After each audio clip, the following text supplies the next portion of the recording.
মোহাম্মদপুরে অবৈধ দখলের অভিযোগ, সংবাদ সংগ্রহে গিয়ে সাংবাদিকদের উপর অতর্কিত হামলা, দোষীদের বিচারের দাবি। রাজিয়া তুর্নির তথ্য ও ভিডিও চিত্রে দেখুন বিস্তারিত। রাজধানীর মোহাম্মদপুরে এক ব্যক্তির বৈধ সম্পত্তি অবৈধভাবে দখলের চেষ্টার অভিযোগকে কেন্দ্র করে সংবাদ সংগ্রহে গিয়ে সাংবাদিকদের উপর অতর্কিত হামলার অভিযোগ উঠেছে। মঙ্গলবার দুপুরে ঘটে এই ঘটনা।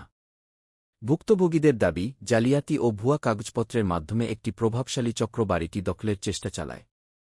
খবর পেয়ে ঘটনাস্থলে পৌঁছান সাংবাদিকরা।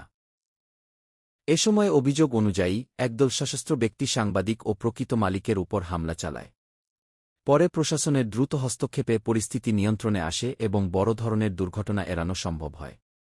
ভুক্তভোগী ও সাংবাদিক সমাজ এ ঘটনার তীব্র নিন্দা জানিয়ে জালিয়াতি চক্রের মূল হোতাদের দ্রুত গ্রেপ্তার এবং দৃষ্টান্তমূলক শাস্তির দাবি জানিয়েছেন।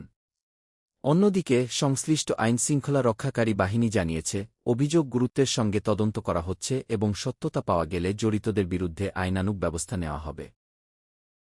ওনার সম্বন্ধে ওনাকে বলেন যে আপনি এত বাড়ি করছেন, এই সব তো আমার। কেন?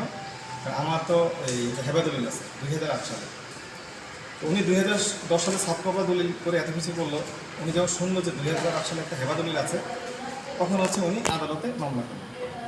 এই মামলা এখনও চলমান আছে এবং ওই হেফাজতুলটা বাতিল হওয়ার প্রায় কাছাকাছি পৌঁছে গেছে।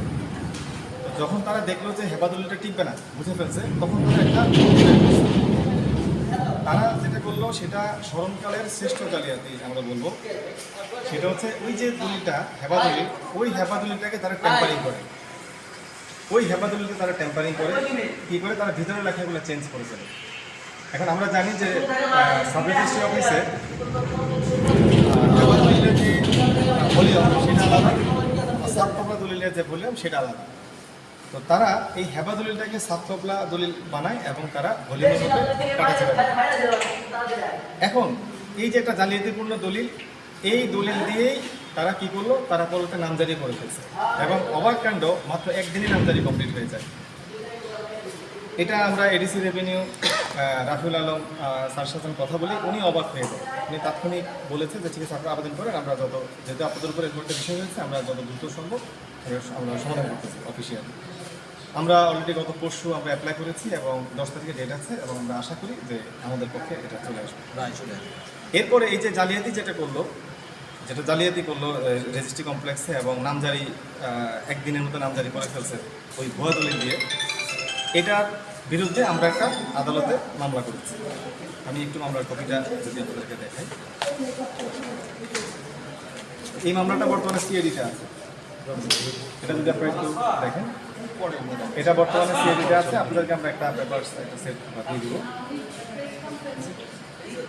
এখন দেখা যাচ্ছে যে আজকে যে ঘটনাটা হয়েছে সেটা হচ্ছে যে আমরা তো শান্তিপূর্ণভাবে বসবাস করতেছি এখানে। তো হঠাৎ করে দেখলাম যে একজন এসে দাবি করতেছে যে ওই ভুয়া দলিলটা যিনি করছে আর কি, ওনার দুজন ব্যক্তি, গিয়াস উদ্দিন আর রেজাউল করিম। এর মধ্যে গিয়াস উদ্দিনের স্ত্রী পরিচয় দিয়ে একজন মহিলা আসে। মহিলা এসে এবং হঠাৎ করে বিভিন্ন ধরনের এলোমেলো কথাবার্তা, পরবর্তীতে যখন পুলিশ